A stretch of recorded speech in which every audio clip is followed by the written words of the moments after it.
February 20th, 2026, 12:07 local time. The Central Strait of Hormuz. The USS Winston S. Churchill is making history she doesn't want to make. In approximately 23 minutes, she will become the fastest responding American warship in the entire Gulf confrontation. The first ship to launch retaliatory strikes while still actively fighting fires from the attack that triggered them.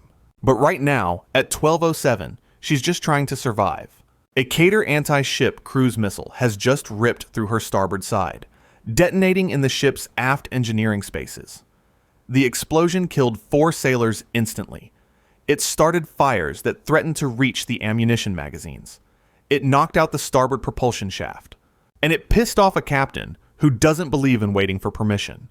I'm your host at U.S. Defense Review, where we analyze the military operations that define global security.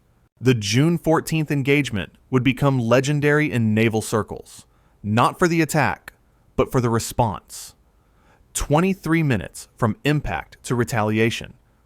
A new standard that would reshape American doctrine for years to come. Let's understand what happened. The USS Winston S. Churchill is an Arleigh Burke-class guided missile destroyer. Flight 2, A configuration. Crew of 323.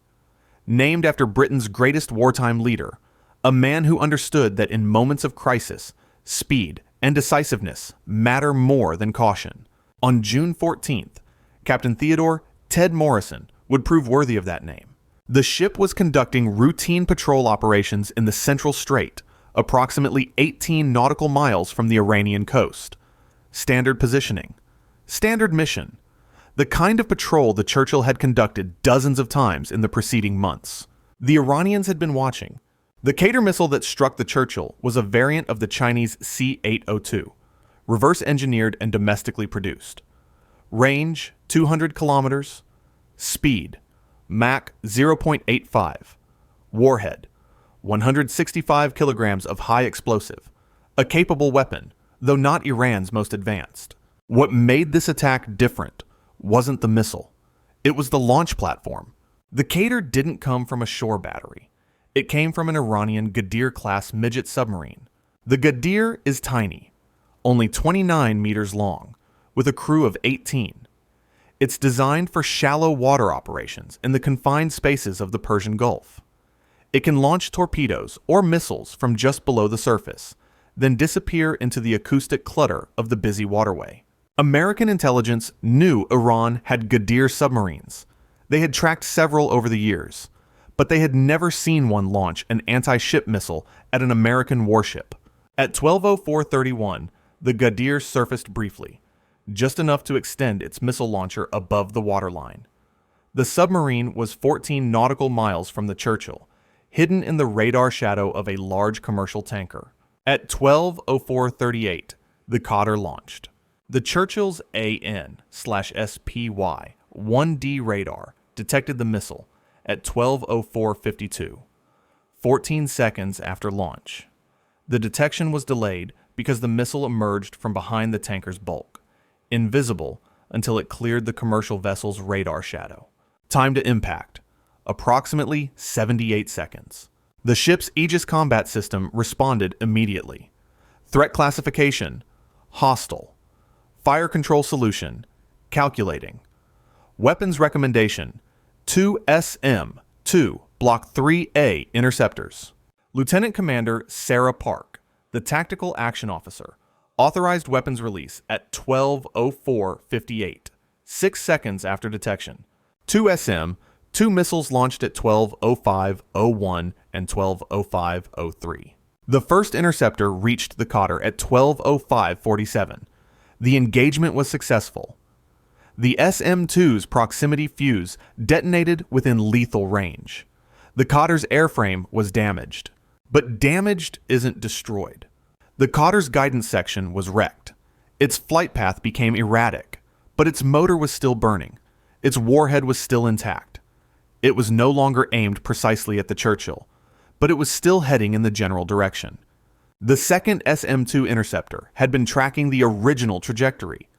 When the Qader suddenly changed course, the SM-2 couldn't compensate in time. It passed 45 meters behind the tumbling missile. Miss.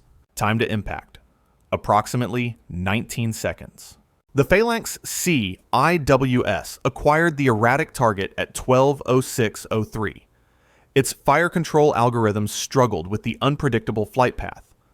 The damaged missile was tumbling, not flying, making its trajectory nearly impossible to predict.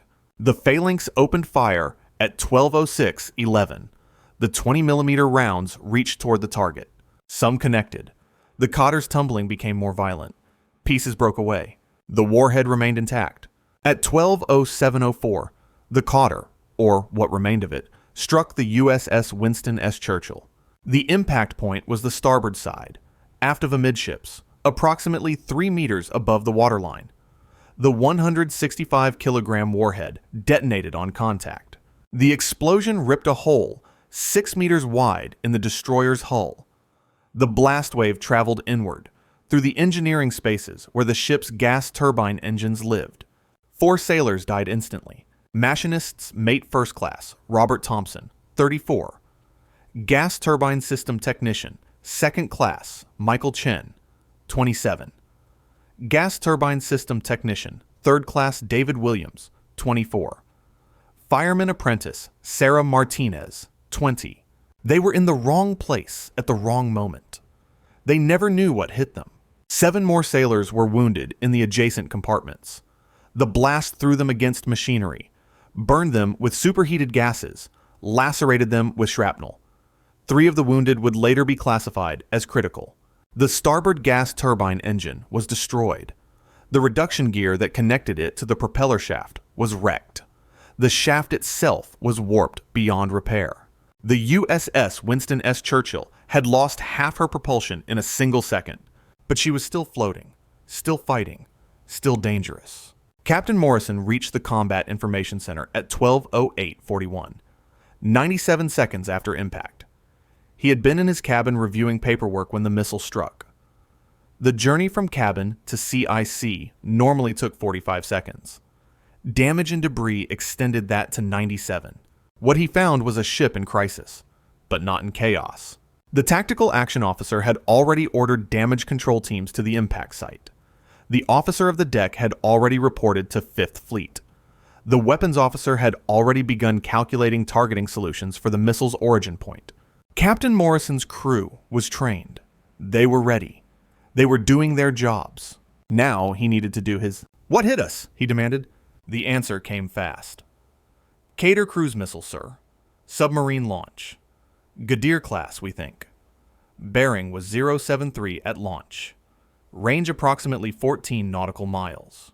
14 nautical miles. That put the submarine well inside Iranian territorial waters by now, assuming it had fled immediately after launch. But the submarine wasn't the only target. The Ghadir couldn't operate alone. It needed support. Communications, navigation data, authorization to fire. That support came from shore facilities. Shore facilities that were very much in range of the Churchill's weapons. "Do we have the launch coordinates?" Morrison asked. "Yes, sir. Confidence high. The radar track gives us origin point within 200 meters. 200 meters wasn't precise enough for a Tomahawk strike on a submarine that had probably already moved, but it was precise enough to identify which shore facility had coordinated the attack. Intelligence had mapped Iran's submarine operations infrastructure extensively. The submarine operating areas in the Central Strait were controlled from a facility on Hormuz Island, a small IRGC Navy base that provided communications, targeting data, and command authority for subsurface operations. If a Ghadir had launched a missile at the Churchill, the order had come from Hormuz Island. At 12:11, Captain Morrison made his decision. Weapons officer, target package for Hormuz Island submarine control facility. 4 Tomahawks. The weapons officer didn't hesitate. "Aye, sir. Coordinates loaded. Ready to fire on your command." Morrison picked up the radio handset for the 5th Fleet command net. He transmitted, "5th Fleet, this is Churchill Actual. We are hit. 4 KIA confirmed, 7 wounded. Engineering casualty, single shaft operations. I am initiating counter-battery fire against the submarine control facility at Hormuz Island. 4 TLAMs. Request you expand the strike as appropriate. Churchill is still in the fight. Out. He didn't wait for a response. He didn't ask for permission.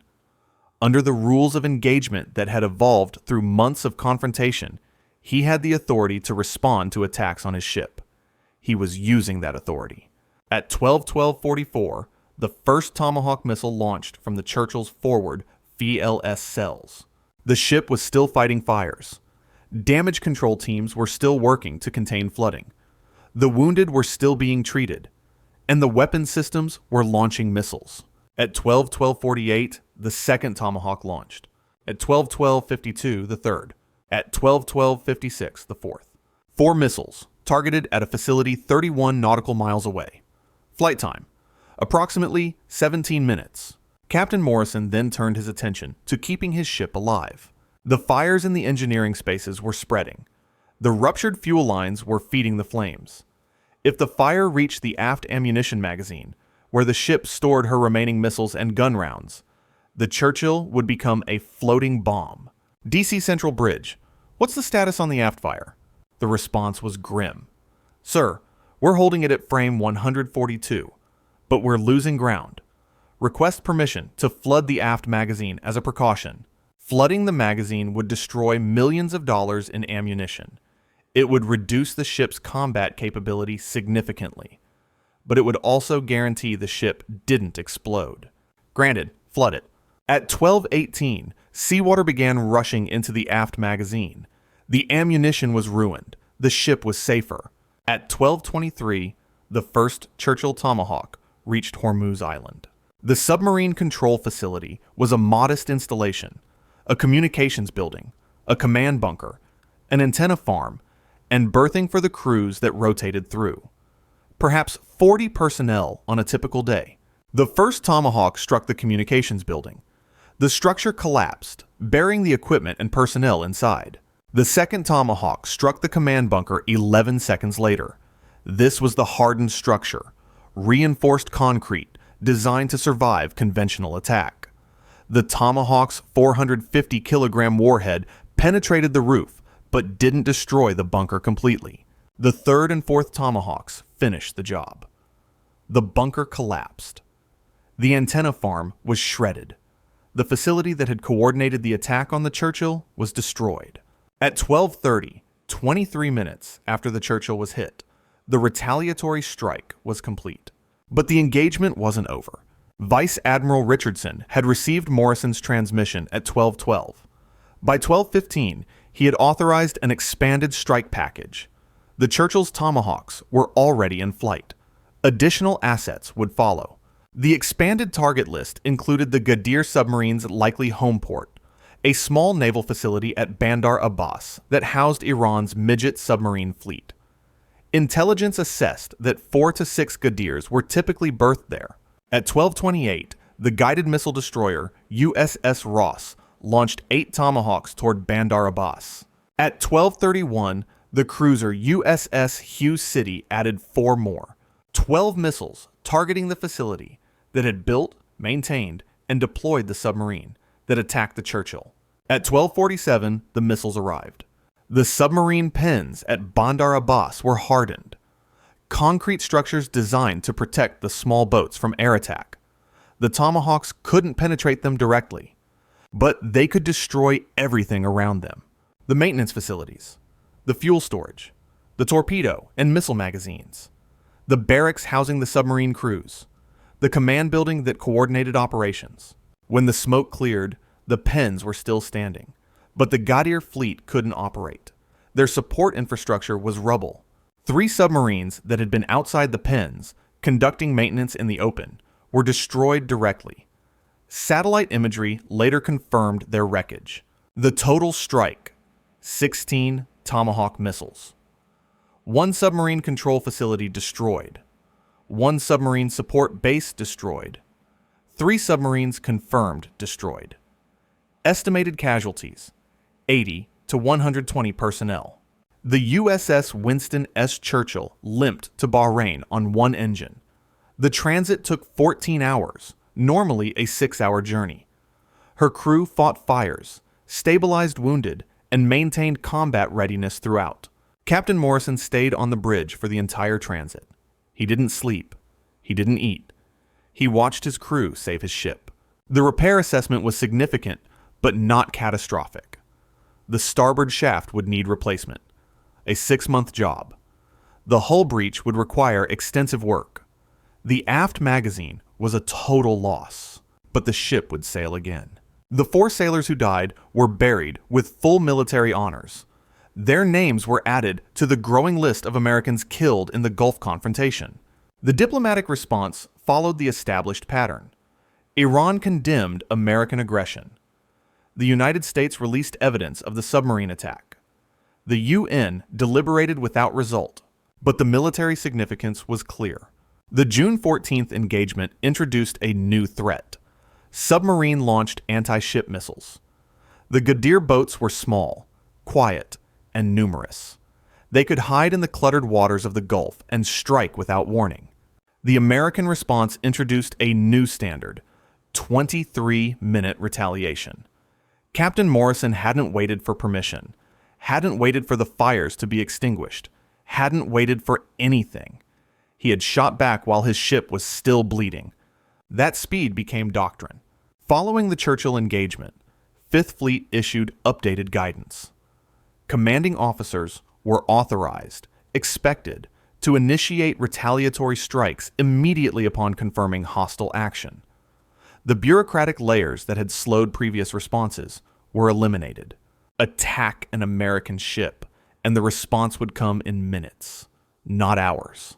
Minutes. The remaining Ghadir submarines stayed in port for the following 6 months. Iran's midget submarine fleet, once a proud asymmetric capability, became too expensive to use. 1 submarine, 1 missile, 4 dead Americans.